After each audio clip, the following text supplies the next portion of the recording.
Hello बच्चों, स्वागत है आपका एडुप्लेक्स में। मैं हूं ऋतिक और आज की हमारी क्लास बहुत इंपॉर्टेंट रहने वाली है, तो ध्यान से सुनिए और ध्यान से समझिए सारे कॉन्सेप्ट्स को। आज की क्लास में हम डिस्कस करेंगे कुछ इंपॉर्टेंट क्वेश्चंस हमारे related to the chapter biotechnology and its applications. इस चैप्टर के हम क्वेश्चंस करने वाले हैं, इस चैप्टर के हम एप्लीकेशंस देखेंगे कि कैसे कैसे बायोटेक्नोलॉजी हमारी ये यूजफुल है, उसकी क्या एप्लीकेशन है रियल लाइफ में। ये चैप्टर हम डिस्कस कर चुके हैं। आज इस चैप्टर के हम इंपॉर्टेंट क्वेश्चंस करेंगे कि क्यों जो है ये जरूरी थी, और इसके क्वेश्चंस करेंगे जिससे आपको आइडिया लगेगा कि आपको कितना आता है, कितना नहीं आता, कितने आपके दिमाग ने रिटेन किया है। सबसे पहला क्वेश्चन है BT cotton is not. BT cotton क्या नहीं है?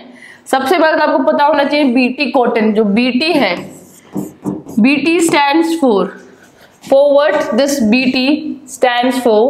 BT stands for Bacillus thuringiensis। thuringiensis ये एक हमारा बैक्टीरिया या फिर माइक्रोब प्रेजेंट है जिसको हमने इंसर्ट किया है कॉटन में। क्लियर?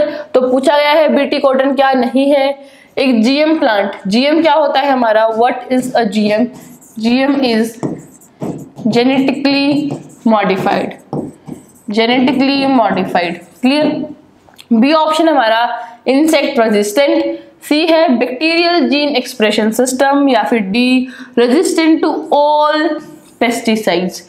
एक सिंपल फॉर्मूला बताती हूँ बच्चों आपको, जिस भी क्वेश्चन में आ जाएगी ओनली ऑल, एकदम आपको ब्रॉड रेंज दे दी जाए तो वो ऑप्शन वहां पे करेक्ट होता है। यहाँ पे कहा है रेजिस्टेंस टू ऑल पेस्टिसाइड्स। सारे पेस्टिसाइड्स के अगेंस्ट रेजिस्टेंस तो वैसे ही नहीं मिल पाएगी प्लांट को। अगर सारे पेस्टिसाइड्स के अगेंस्ट कुछ रेजिस्टेंस मिल गई और ऐसा कुछ हमने डिस्कवर कर लिया, ऐसा बैक्टीरिया या फिर ऐसी कोई जेनेटिकली मॉडिफाइड क्रॉप हमने बना ली, तो फिर हम तो एक बहुत बड़ा रिवोल्यूशन ला देंगे। ऑल्दो ये पॉसिबल नहीं है क्योंकि हमारे अर्थ पे बहुत ज्यादा वेराइटी प्रेजेंट है। किसकी? इंसेक्ट्स की। क्लियर? तो ऑब्वियसली इसका आंसर जो है हमारे पास ये ऑप्शन सी नहीं है, इसका आंसर हमारे पास ऑप्शन डी है। रेजिस्टेंट टू ऑल पेस्टिसाइड्स नहीं मिलता है। क्लियर? क्वेश्चन नंबर 2 है हमारे पास C peptide of human insulin is. Human insulin जो होता है हमारे पास, ह्यूमन इंसुलिन जो होता है उसकी 3 चेन होती है। क्या होती है? 3 चेन या फिर 3 पेप्टाइड्स, पॉलीपेप्टाइड होती हैं। कौन कौन सी? 1, 2 and 3 which are named as A, B and C। A peptide, B peptide and C peptide. A part अब हमारा कहता है a part of mature insulin molecule, B responsible for formation of disulfide bridges, C removed during maturation of pro-insulin to insulin, D responsible for its biological activity। And correct answer है हमारा answer number C, which says removal during maturation of proinsulin to insulin. ये हमारे पास 3 chain present है। ये हमारी ए है, ये B है, ये सी है। ये है हमारा प्रो इंसुलिन। क्लियर? जब इसकी मैच्योरेशन होती है तो हमारे पास ए और बी प्रेजेंट होते हैं, सी सेपरेट आउट हो जाता है। ठीक है? ये हमारे पास है मैच्योर इंसुलिन। क्लियर? ये है हमारे पास मैच्योर इंसुलिन। सी वाली पेप्टाइड चेन हमारे पास अलग हो जाती है। और ये डाइसल्फाइड ब्रिजेस का भी मेंशन है क्वेश्चन में। क्वेश्चन में मेंशन है डाइसल्फाइड ब्रिजेस। ये ए और बी आपस में बनाते हैं डाइसल्फाइड ब्रिज। क्लियर है? ए और बी आपस में बनाएंगे डाइसल्फाइड ब्रिज। इंसुलिन में 3 चेन है ओरिजिनली, ए, बी और सी। इस तरीके से इसका स्ट्रक्चर है। ये होता है प्रो इंसुलिन। ये मैच्योर नहीं है। जब इसका मैच्योरेशन आ जाता है, ए और बी चेन मैच्योर होती है और सी चेन जो है वो एक फ्री पॉलीपेप्टाइड चेन की तरह रहती है जो कि रिमूव कर दी जाती है। Therefore C peptide of human insulin is removed during maturation of proinsulin to insulin is the correct answer. Next question पूछा गया आपसे, GEAC stands for genome engineering action committee, ground environment action committee, genetic engineering approval committee. ठीक है? Genetic and environment approval committee. Clear? और इसका correct answer है हमारे पास यहाँ पे answer number C, genetic engineering approval committee. आपको लग सकता है कि ए भी करेक्ट हो सकता है, जीनोम इंजीनियरिंग। जीनोम इंजीनियरिंग तो नहीं होता। ठीक है? सबसे पहले तो हमें पता है इंजीनियरिंग जब हम बात करेंगे बायोटेक्नोलॉजी में तो जेनेटिक इंजीनियरिंग होगी। तो कहीं पे जेनेटिक इंजीनियरिंग ढूंढिए। जेनेटिक इंजीनियरिंग सिर्फ सी ऑप्शन में है, तो सी ऑप्शन ही हमारा करेक्ट हो जाता है। अगर आपको ए और सी की फुल फॉर्म नहीं पता तो भी, ठीक है, क्लियर। सी ऑप्शन हमारे यहाँ पास यहाँ पे करेक्ट आंसर है, genetic engineering approval committee, clear. Fourth question is A1 antitrypsin as, ये क्या है, ठीक है, ये पूछा गया है। Antacid enzyme use to treat arthritis या फिर यूज टू ट्रीट एम्फिसीमा, ठीक है, use to treat emphysema. Correct answer है हमारे पास यहाँ पे D, it is use to treat emphysema. A1 antitrypsin, clear है। ऑप्शन नंबर 5 हमारा कहता है, क्वेश्चन नंबर 5 सॉरी, कहता है हमारे पास a probe which is a molecule used to locate specific sequences in a mixture of DNA और RNA molecules could be. एक ऐसा प्रोब बताना है जो कि यूज होता है स्पेसिफिक सीक्वेंसेस को लोकेट करने के लिए in a mixture of DNA और आरएनए, वो क्या है, ठीक है। वो एक सिंगल स्ट्रैंडेड आरएनए है, सिंगल स्ट्रैंडेड डीएनए है, आइदर आरएनए और डीएनए, या फिर can be single stranded DNA but not single stranded RNA. And the correct answer to this question is C, either RNA और डीएनए, ये होगा हमारे पास double stranded, ठीक है। डीएनए और आरएनए में से कुछ भी हो सकता है and it can be used to locate specific sequences in a mixture of DNA और आरएनए मॉलिक्यूल्स। सिक्स्थ क्वेश्चन हमारा कहता है choose the correct option regarding retrovirus. जो रेट्रोवायरस की जो क्लास है उसके रिगार्डिंग पूछा गया है, कौन सी स्टेटमेंट करेक्ट है। And the given options are an RNA virus that can synthesise DNA during infection, a DNA virus that can synthesise RNA during infection, ठीक है। आरएनए वायरस जो डीएनए बनाता हो, डीएनए वायरस जो आरएनए बनाता हो, या फिर एक सिंगल स्ट्रैंडेड डीएनए वायरस है ये, या फिर एक डबल स्ट्रैंडेड आरएनए वायरस है, कौन सा है इनमें से हमारे पास। और आंसर है ए, रेट्रोवायरस। रेट्रोवायरस जो है वो हमारे पास वो वायरस है जो कि ओरिजिनली क्या है हमारे पास, आरएनए वायरस है। रेट्रो, आर से रेट्रो, आर से आरएनए, इस तरीके से आप याद कर सकते हैं, आर से रेट्रो, आर से आरएनए, आरएनए वायरस, क्लियर है। आरएनए वायरस क्या बनाएंगे ये, फिर ये बनाएंगे डीएनए, इन्फेक्शन के टाइम पे बनाएगा DNA, these are known as retroviruses, clear, retroviruses. Next question is the site of production of ADA, तो चैप्टर का नाम है, ठीक है, टेक्नोलॉजी एंड इट्स एप्लीकेशंस। पूछा गया है the site of production of ADA, ADA production, ADA कहाँ प्रोड्यूस होगा, ये पूछा गया है आपसे, क्वेश्चन मार्क। ऑप्शंस आपके पास bone marrow, lymphocytes, blood plasma या फिर मोनोसाइट्स, कहाँ पे इसकी प्रोडक्शन देखी जाती है। As answer is A, bone marrow. कहाँ प्रोड्यूस होगा, ये हमारे पास प्रोड्यूस होगा बोन मैरो में, ठीक है, बोन मैरो, बोन मैरो। और हमारे पास क्या है, ये हमारे पास एक प्राइमरी लिम्फोइड ऑर्गन है। Bone marrow is also a primary lymphoid organ, it is also a primary lymphoid organ, clear. Next question हमारा कहता है प्रोटॉक्सिन। पूछा गया है आपसे प्रोटॉक्सिन क्या है, प्रोटॉक्सिन पूछा गया है क्या है। प्रोटॉक्सिन हमने कहाँ देखा था, हमने बीटी कॉटन में, या फिर जब हमने बीटी की बात की थी, बैसिलस थ्रोएंजेनेसिस की जब हमने बात की थी, तब हमने वहां पे प्रोटॉक्सिन देखा था, प्रोटॉक्सिन की फॉर्मेशन पढ़ी थी।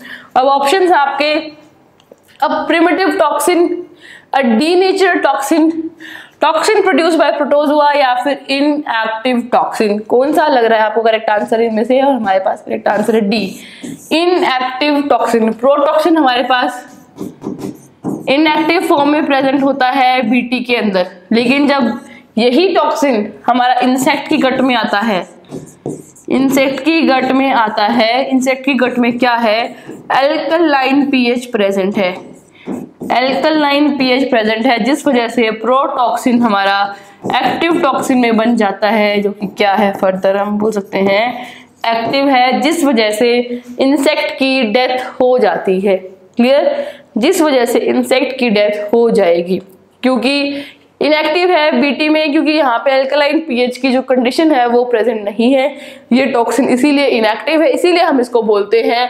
प्रोटॉक्सिन। इंसेक्ट गट में जब जाएगा तो टॉक्सिन जो है वो एक्टिव हो जाएगा, जिस वजह से इंसेक्ट की डेथ हो जाती है। Okay, so therefore protoxin is an inactive toxin. Next question हमारा कहता है पैथोफिजियोलॉजी इज द, पैथोफिजियोलॉजी क्या है, किसकी स्टडी है पैथोफिजियोलॉजी? पैथोफिजियोलॉजी पैथो से बनी है, फिजियो से बनी है और लॉजी, लॉजी क्या है, स्टडी है। ठीक है, पैथो कहां से आया है, पैथोजन से आया है। ठीक है, पैथोजन। फिजियो मीन्स उसके जो ऑर्गन जो है, जो टिश्यूज हैं वो कैसे वर्क कर रहे हैं, उसकी फिजियोलॉजी क्या है, वहां से आता है।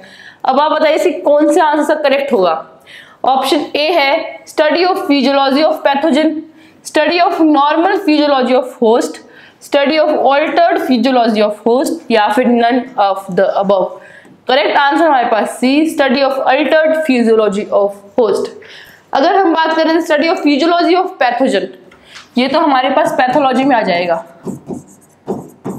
पैथोलॉजी में आ जाएगा। ठीक है, study of normal physiology of host ये हमारे पास आएगा फिजियोलॉजी में, ये आएगा हमारे पास फिजियोलॉजी में। लेकिन स्टडी ऑफ अल्टर्ड फिजियोलॉजी, जब होस्ट में पैथोजन अटैक करता है, जब होस्ट में पैथोजन ने अटैक किया तो होस्ट की फिजियोलॉजी ऑल्टर हो गई, या फिर मैं बोल सकती हूँ चेंज हो गई। उस चेंज फिजियोलॉजी को स्टडी करने को ही हम बोलते हैं पैथोफिजियोलॉजी। क्या बोलते हैं, हम बोलेंगे पैथोफिजियोलॉजी। ठीक है, correct. Next question, the trigger for activation of toxin for bacillus thuringiensis is, जो टॉक्सिन था वो प्रोटॉक्सिन था, प्रोटॉक्सिन था बीटी में। प्रोटॉक्सिन क्या है, एक इनएक्टिव फॉर्म है टॉक्सिन की। क्लियर, तो एक्टिव फॉर्म में कैसे हो जाता है, ये एक्टिव कैसे, इस एक्टिवनेस को ट्रिगर कौन करता है? एसिडिक पीएच करेगा, हाई टेम्परेचर करेगा, अल्कलाइन पीएच करेगा, या फिर mechanical action of the insect gut, क्या इसको ट्रिगर करेगा? Correct answer, answer number C, alkaline pH of the gut. ठीक है, जब ये बीटी हमारा इन्फेक्ट करेगा किसी भी इंसेक्ट को, इसने किसी इंसेक्ट को इन्फेक्ट किया, ठीक है, किसी इंसेक्ट को हमने क्या किया, यहाँ पे इन्फेक्ट हुआ हमारा इंसेक्ट। Okay, clear. तो क्या हुआ, इंसेक्ट की जो गट है वहां पे एल्कलाइन पीएच प्रेजेंट है, एल्कलाइन पीएच प्रेजेंट है इसकी गट में। एल्कलाइन पीएच प्रेजेंट है तो जो हमारा प्रोटॉक्सिन है, जो प्रोटॉक्सिन है वो टॉक्सिन में कन्वर्ट हो गया, जो कि एक्टिव फॉर्म है। क्या है, एक्टिव फॉर्म है, जिस वजह से क्या होता है, जिस वजह से इंसेक्ट है उसकी डेथ हो जाती है। क्लियर, इंसेक्ट की डेथ हो जाएगी। ओके, नेक्स्ट क्वेश्चन है हमारे पास, गोल्डन राइस इज, राइस है, राइस की एक वैरायटी है गोल्डन, जिसको हमने बोला गोल्डन राइस। गोल्डन राइस क्या है ये पूछा गया है। ऑप्शंस आपके देवियों और सज्जनों, 1 करोड़ का सवाल है आपके लिए, बताइए। A variety of rice grown along the Yellow River in China, एक वेराइटी है राइस की जो कि येलो रिवर के अराउंड ग्रो करती है चाइना के अंदर। ठीक है, बी ऑप्शन है long stored rice having yellow colour tint, yellow colour का टिंट है। ठीक है, सी ऑप्शन आपके पास a transgenic rice having gene for P carotene, this is not P, this is beta carotene. ठीक है, ये बीटा है, बीटा कैरोटीन का आपके पास जीन है। ट्रांसजेनिक राइस एक ट्रांसजेनिक राइस है जिसको हमने जेनेटिकली मॉडिफाई किया है और उसके पास जीन है बीटा कैरोटीन वाला। या फिर डी ऑप्शन, ये वाइल्ड वैरायटी है राइस की जिसके अंदर येलो कलर के ग्रेन्स मिलते हैं, येलो कलर के ग्रेन्स मिलते हैं। और इसका करेक्ट आंसर हमारे पास answer number C, transgenic rice. Golden rice जो है, गोल्डन राइस में क्या फायदा होता है, हमें विटामिन ए जो है वो ज्यादा मिलता है। क्यों मिलता है, क्योंकि बीटा कैरोटीन ज्यादा प्रेजेंट है। बीटा कैरोटीन क्यों प्रेजेंट है, क्योंकि ये एक ट्रांसजेनिक राइस है जिसमें हमने बीटा कैरोटीन वाला जो जीन है वो जीन हमने इंट्रोड्यूस कर दिया है। क्लियर। 12th क्वेश्चन हमारा कहता है RNAi genes are silenced in, RNAi क्या होता है हमारे पास, आरएनए इंटरफेरेंस, इंटरफेरेंस। ठीक है, आरएनएआई में जीन्स को साइलेंस करते हैं हम। ठीक है। RNAi का RNA इंटरफेरेंस का यूज ही ये है कि that it is used for the silencing of genes. तो जीन्स को हम साइलेंस करेंगे, कौन साइलेंस करेगा, किसके इस्तेमाल से हम साइलेंस करेंगे, using what, single stranded DNA, double stranded DNA, double stranded RNA या फिर सिंगल स्ट्रैंडेड आरएनए। और इसका करेक्ट आंसर जो है वो C, double stranded RNA, using the double stranded RNA. हमारे पास जो RNAi वाली टेक्निक है उसमें क्या होगा, हमारे पास जो बाहर से जो हमारे पास RNA बन के आता है, mRNA जो बनता है वायरस का या फिर किसी फॉरेन पैथोजन का या फिर किसी फॉरेन पैथोजन का, उसी के साथ हम जो RNA बनाते हैं वो कंबाइन हो जाता है, making the double stranded RNA।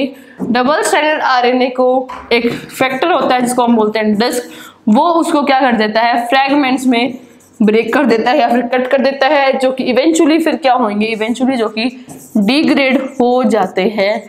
Therefore जो mRNA ओरिजिनली प्रेजेंट था उसका जो इफेक्ट है वो साइलेंस हो जाता है या फिर वो दिखता नहीं है। Therefore in RNA interference genes are silenced using double stranded RNA। Clear. Next question है हमारा, the first clinical gene therapy was done for the treatment of, सबसे पहली जीन थेरेपी कब यूज की थी, किस ट्रीटमेंट के लिए, किस बीमारी के इलाज के लिए हमने यूज की थी। ऑप्शंस आपके पास एड्स, कैंसर, सिस्टिक फाइब्रोसिस और SCID। क्लियर। और इसका करेक्ट आंसर हमारे पास SCID। ये हमने एक 4 ईयर ओल्ड 4 साल के बच्चे पे हमने इस्तेमाल करके देखा था, क्योंकि उसको जेनेटिक डिसऑर्डर था। हमने देखा था कि जीन थेरेपी से क्या वो ठीक हो सकता है या फिर वो ठीक नहीं हो सकता। अनफॉर्चुनेटली जो फर्स्ट वाली थी वो हमारी फेल हुई, उसके बाद इवेंचुअली आई जो कि फिर सक्सेसफुल रही थी। क्लियर। उसके बाद नेक्स्ट है हमारे पास ADA is an enzyme which is deficient in genetic disorder of SCID। ठीक है। What is the full form of ADA, ये आपके पास चैप्टर का नाम है, इसको आप इग्नोर कीजिए तब तक। ठीक है, ये आपके पास चैप्टर का नाम गिवन है, फुल फॉर्म पूछा है ADA, यहां लिख देती हूं मैं, ADA का आपसे फुल फॉर्म पूछा गया है। क्या फुल फॉर्म है ADA का, adenosine deoxyaminase, adenosine deaminase, aspartate deaminase या फिर आर्जिनिन डीअमाइनेज। आर्जिनिन डीअमाइनेज क्या है इसका correct answer, answer number B, adenosine deaminase. इस बीमारी में आपके पास क्या होगा, आप जो न्यूक्लियोटाइड्स हैं वो नहीं बना पाएंगे। ठीक है, न्यूक्लियोटाइड जो है वो नहीं बना पाएंगे। ADA की फुल फॉर्म है हमारे पास एडिनोसिन डाइअमाइनेज। क्लियर है आपके पास। नेक्स्ट क्वेश्चन है हमारा, silencing of a gene could be achieved through the use of, किसी जीन को अगर हमें साइलेंस करना है उसको हम कैसे कर सकते हैं। साइलेंसिंग ऑफ जीन पूछा गया है, साइलेंसिंग ऑफ जीन जो है वो कैसे होगा, किसके इस्तेमाल से होगा, किसके यूज से होगा।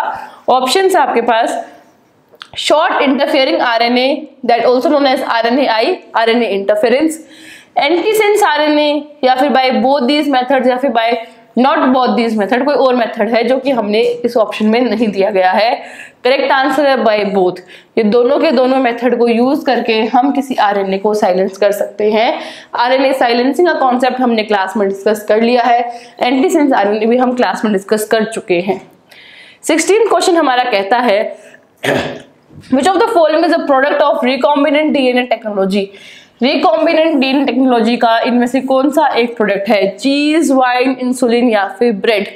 और इसका करेक्ट आंसर है हमारे पास इंसुलिन। इंसुलिन की जो 3 चेन्स हैं, 3 चेन्स होती हैं, लेकिन जो मैच्योर जब होगा, जब इंसुलिन मैच्योर होगा उसमें 2 ही चेन होती हैं। कौन कौन सी 2 चेन, A एंड B वाली चेन।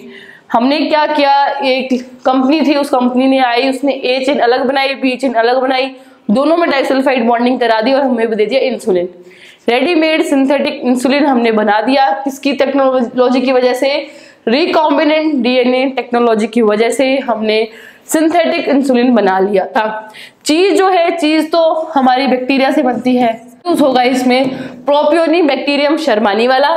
वाइन जो है वो हमारी यीस्ट से यूज होगी, ठीक है, जिसको हम ब्रूअर्स यीस्ट भी बोलते हैं। और इसमें होगा हमारे पास फर्मेंटेशन का प्रोसेस। क्लियर। और वाइन हमारे पास बनेगी without distillation. Wine and beer जो है, वाइन और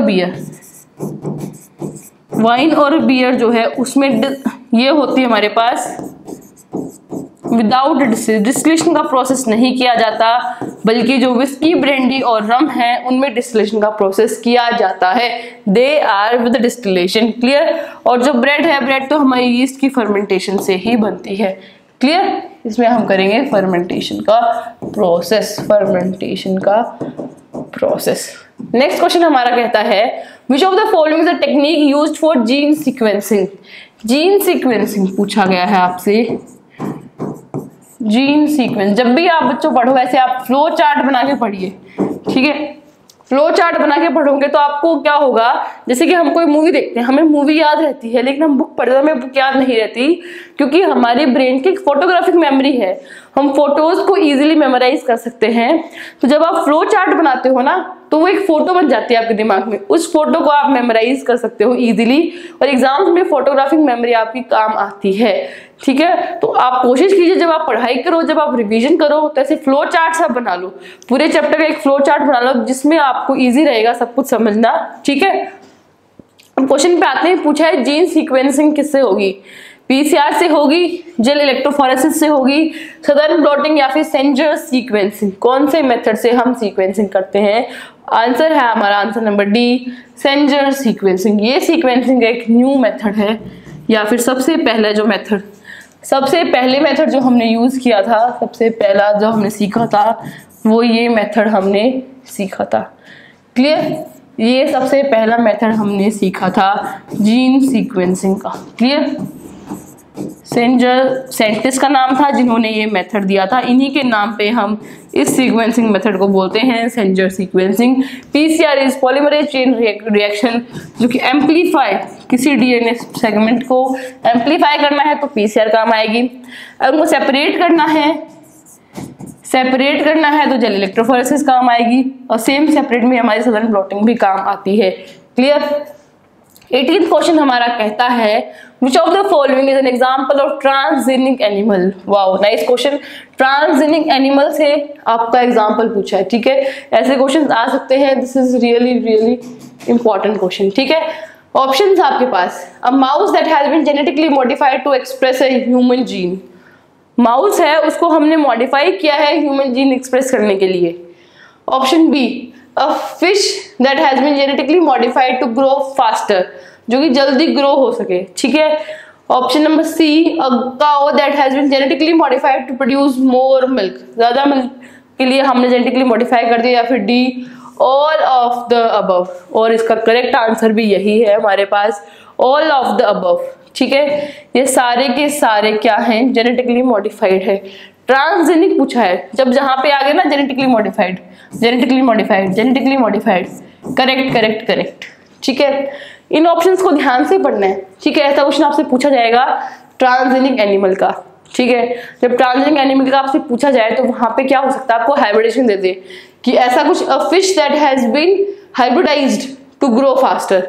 हाइब्रिडाइज होगी, करेक्ट है, इनकरेक्ट है वो, क्योंकि वो ट्रांसजेनिक एनिमल नहीं है, हाइब्रिडाइज है, मास सिलेक्शन है। ये सारे जो ऑप्शंस हैं वो सारे ऑप्शंस गलत होंगे। जेनेटिकली मॉडिफाइड, जिसके जीन्स में मॉडिफाई किया है वही होगा हमारा ट्रांसजेनिक एनिमल, क्योंकि उसमें हमने जीन्स को ट्रांसफॉर्म किया, उसका जो जीनोम है उसके जीनोम को हमने ऑल्टर किया है। That is why all of these options are correct, क्योंकि तीनों के तीनों ही जेनेटिकली मॉडिफाइड ऑर्गेनिजम्स हैं। अगला क्वेश्चन हमारा कहता है what is the role of restriction endonuclease in recombinant DNA technology. Restriction endonuclease, जिनको हम आरई बोलते हैं, इनका फंक्शन पूछा गया है आरडीटी में। ठीक है। रिकॉम्बिनेंट डीएनए टेक्नोलॉजी में इनका फंक्शन पूछा गया है, या फिर हम बोल सकते हैं रोल पूछा है। ऑप्शंस हैं एम्प्लीफिकेशन करने के लिए, क्लोनिंग, कटिंग या फिर सिंथेसिस। कौन सा करेक्ट आंसर है हमारे पास यहाँ पे? आंसर नंबर सी, कटिंग के लिए। एम्प्लीफिकेशन ऑफ डीएनए के लिए हमारे पास पीसीआर है, polymerase chain reaction. Cloning of DNA के लिए हमारे पास वेक्टर्स प्रेजेंट हैं, जिनको हम बोलते हैं क्लोनिंग वेक्टर्स, जिनको हमने बोला क्लोनिंग वेक्टर्स।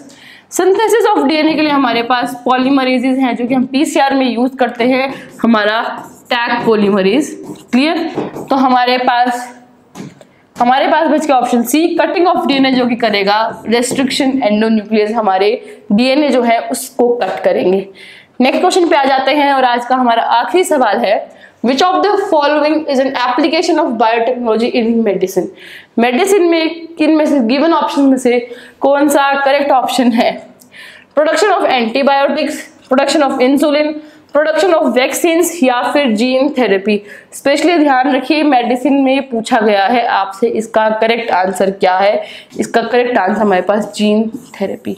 क्लियर। ये सारे जो ऑप्शंस है बायोटिक्स और ये सब हम माइक्रोब से भी कर सकते हैं, ठीक है, इनमें माइक्रोब्स यूज हो सकते हैं। क्लियर। लेकिन जीन थेरेपी जो है, जीन थेरेपी में माइक्रोब का इस्तेमाल नहीं है, हम इसमें एक्सक्लूसिवली बायोटेक्नोलॉजी का इस्तेमाल करते हैं। क्लियर।